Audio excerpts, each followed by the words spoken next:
So, magandang hapon sa inyo guys. Para magkaroon tayo ng top fan buds, kailangan lang natin pong magnood ng mga videos o mga reels.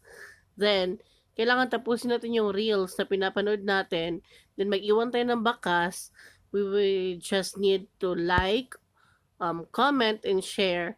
Then, magkakaroon na po kayo ng top fan budge mula kay Meta. Hindi po galing sa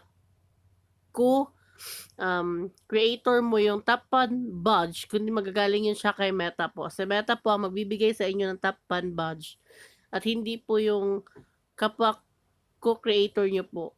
So, ganun lang po ang dapat yung gawin kasi yun po ang ginawa ko sa mga content creator na kagaya ko. Nagiwala po ako ng bakas, then na how many days, binigyan ako ng Meta ng top 1 badge para